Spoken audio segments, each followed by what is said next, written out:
On a clear, cold Tuesday morning in early October 1972, in the dooryard of a 140-acre hill country dairy farm in the long, narrow valley below Burke Mountain in the northeast kingdom of Vermont, a polished 34-year-old University of Vermont Extension agricultural agent named Dale Crayton handed a 64-year-old farmer named Wendell Marsh a clean-printed UVM form.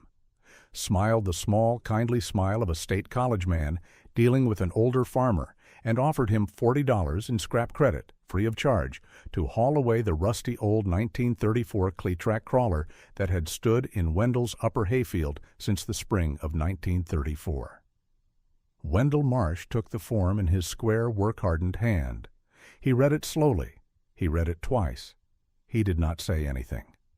What Dale Crayton did not know, standing there in his clean navy sweater on the Marsh dooryard, with a mustard-yellow Plymouth Valiant parked behind him and an extension clipboard under his arm, was that Wendell Marsh had been the secretary of the Caledonia County Historical Society since 1959, had spent 40 years quietly running that one Cletrac on that one farm, and that bolted to the underside of the track frame of the rusty orange crawler was a small brass plate, dated 1939, that meant the machine on Wendell's upper hayfield was not a 1934 Cletrac AG-6 at all. Wendell Marsh had been born on the farm in 1908 in the front bedroom of the 1841 farmhouse, the only child of Hiram and Lucy Marsh. He had inherited the farm and the small herd in 1942 when his father died. He had farmed it for 30 straight years since. He milked 41 jerseys morning and evening in the long red post and beam barn, made his payments on time, paid cash for every machine on the place, and read every issue of the Rural Vermonter and Implement and Tractor magazine the post office in East Burke had carried since 1934. The Cletrac AG-6 had been delivered to the farm new in May 1934. Hiram Marsh had bought it on a special order arrangement through the Cleveland Tractor Company's New England Regional Office for $950 cash, an unusually low price for a brand new AG-6 in 1934, which Hiram had never explained to anyone, and which Wendell, who had been 26 at the time, had quietly remembered for the rest of his life. In the autumn of 1939, 2 engineering officers from Norwich University, the small private military college in Northfield, Vermont, 60 miles south, had driven up to the Marsh farm in a green Ford pickup with a Norwich seal on the door in plain wool uniforms. They had spent the better part of 3 days in the upper hayfield with Hiram Marsh, the cleric, and a heavy steel toolbox. Wendell had been 31 years old. He had not been told what they were doing. What he had seen on the second afternoon was the older of the 2 officers, a Major Ellis Fenimore of the Norwich engineering faculty, climb under the track frame of the cleric with a small brass plate, a hand drill, 4 brass machine screws, and a sheet of type paper, and bolt the plate to the inside lower face of the track frame, where it could not be seen unless a person lay flat on his back in the dirt under the machine, and looked up. Hiram Marsh had never spoken of the visit again. The 2 officers had driven back to Northfield. Norwich University had paid Hiram Marsh in cash the sum of $460 on the 3rd evening before they left, a sum Hiram had recorded in the small farm account ledger only as Norwich, services rendered, October 1939. Wendell Marsh, in the winter of 1944, 2 years after his father's funeral, alone in the barn one afternoon, had finally laid flat on his back in the cold dirt under the cleric with a kerosene lantern and looked up at the underside of the track frame. He had seen the small brass plate. He had read it carefully. He had not, in the 28 years that followed, ever told a single living person what it said. Dale Crayton was 34 years old.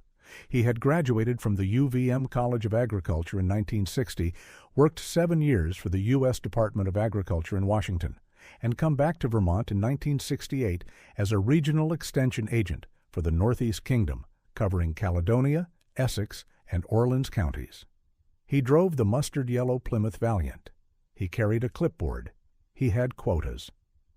By the autumn of 1972, the UVM Extension Service was running a regional farm modernization outreach program, partly funded by a federal land grant, under which extension agents were authorized to offer small cash credits, $40, $50, occasionally $100, to hill country farmers who agreed to scrap obsolete equipment from their operations.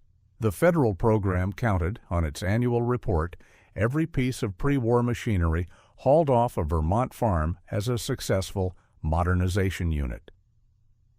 Dale Crayton was, by the first week of October 1972, 12 units short of his quarterly target.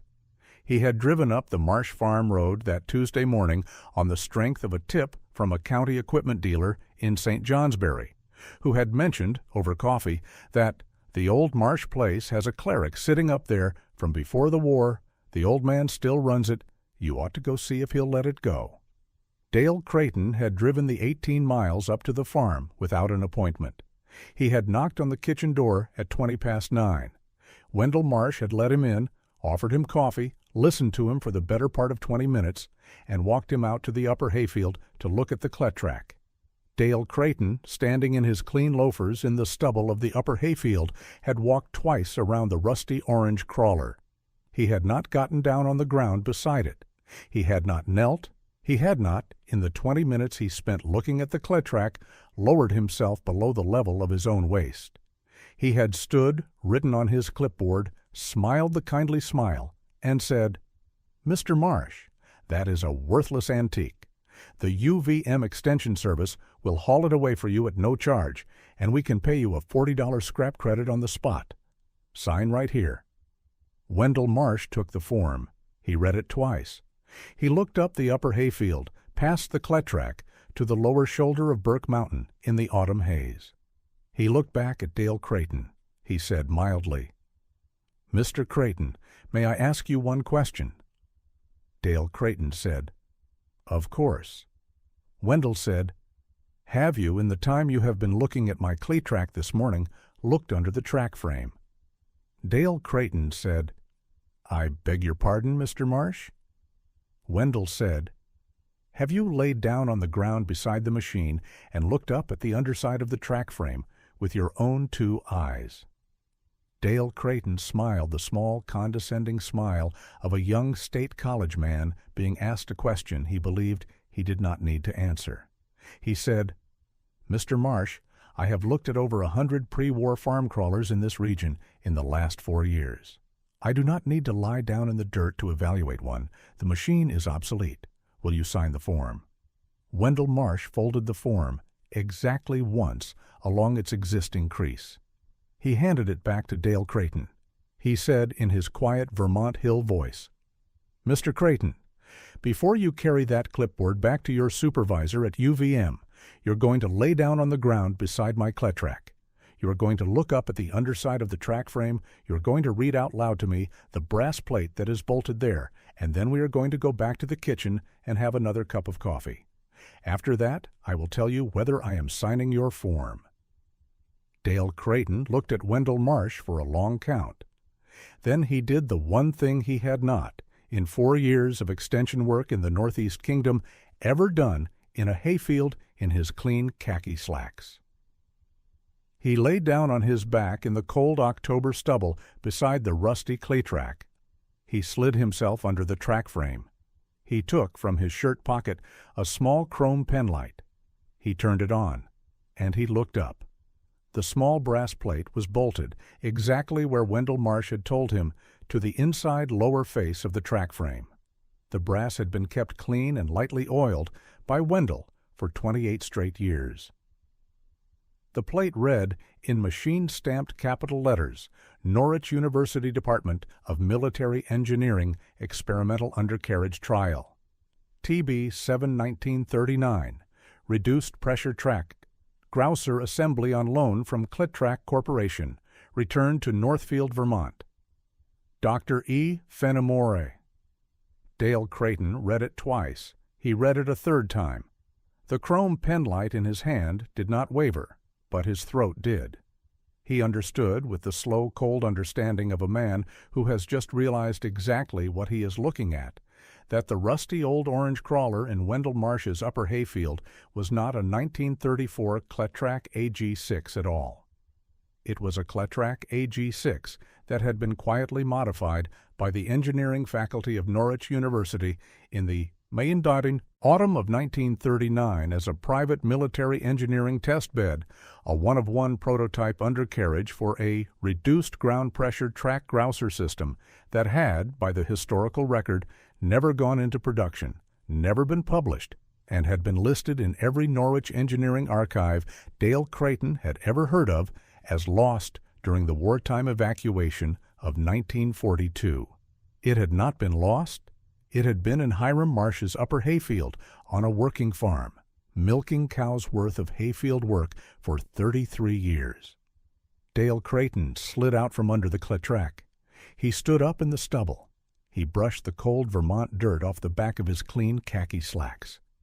He did not that morning meet Wendell Marsh's eye. He said quietly, "Mr. Marsh, I owe you an apology, sir. I am not going to take the form back. I am not going to take the Cletrac. I am going to drive back to my office in St. Johnsbury, and I am going to call the Norwich Engineering Archive, and I am going to tell my supervisor at UVM Extension that I made a serious professional mistake on this farm this morning. If you will permit me, sir, I would like to come back when I have done that and apologize to you properly." Wendell Marsh said mildly, "Mr. Crayton, come back when you like. The coffee will be on. The Cletrac will be where it has been since 1934.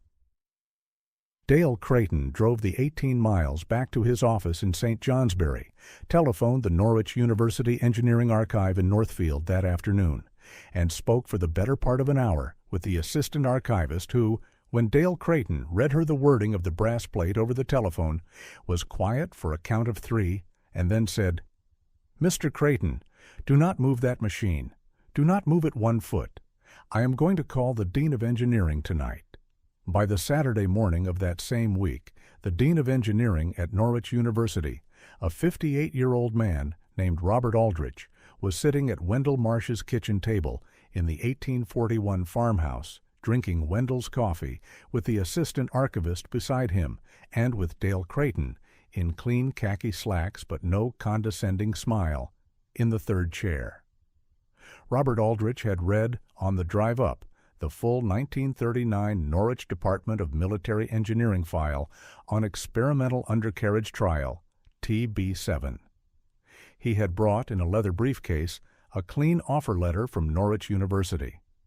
Norwich offered Wendell Marsh, on behalf of the university and the historical record, the sum of $18,000 for the Cletrac AG-6 on the conditions that the brass plate would never be removed, that the machine would be preserved in its current working condition in the Norwich Engineering Museum, and that Wendell Marsh would be credited in perpetuity on the museum plaque as the man whose family had kept Trial TB7 alive on a working farm from 1939 to 1972. Wendell Marsh thought about it for a long count over his coffee. Then he said mildly, "Dean Aldrich, I will sell you the Cletrac for $15,000. The other $3,000 of your offers you will give, in scholarship money, to a Caledonia County hill country farm boy or girl going to Norwich for engineering. I will pick the first one myself. Norwich will pick the rest. Is that acceptable?" Robert Aldrich, who had been the Dean of Engineering at Norwich University for 11 years, said, "Mr. Marsh, that is more than acceptable. That is exactly right." The Cletrac AG-6 with Norwich University experimental undercarriage trial. TB7 still bolted under its track frame, sits today in the Norwich Engineering Museum in Northfield, Vermont. The plaque beside it carries Wendell Marsh's name. The first Marsh Scholarship was awarded in 1973 to a young hill country dairyman's daughter from Linden, Vermont, named Elaine Crayton, who turned out, on later inquiry, to be the younger sister of one, Dale Crayton, of UVM Extension. She graduated Norwich in 1977 with a degree in mechanical engineering. She did not, anywhere in her 4 years there, ever speak of her older brother's Tuesday morning in Wendell Marsh's upper hayfield. Wendell Marsh died on the farm in 1991, 83 years old. in his own bed in the same front bedroom of the 1841 farmhouse in which he had been born. His headstone in the small Burke Cemetery reads, "In plain Vermont granite, Wendell Marsh, 1908 to 1991." He looked under the frame, and on Tuesday mornings, every October, the small Caledonia County Historical Society, Ayuntayed, East Burke, still hangs on its bulletin board a single photocopy of the small brass plate, and beneath it, in Wendell's own hand, in pencil, the one sentence Wendell wrote into the Historical Society's minute book on the evening of his coffee with the Dean of Engineering. The sentence reads, "Some things on an old farm are only worthless to a man who will not lie down in the dirt to look at them. If this story stayed with you, there are more like it on this channel. Forgotten Machines, Quiet People, and the Work They Did." Subscribe, and we'll tell you the next one.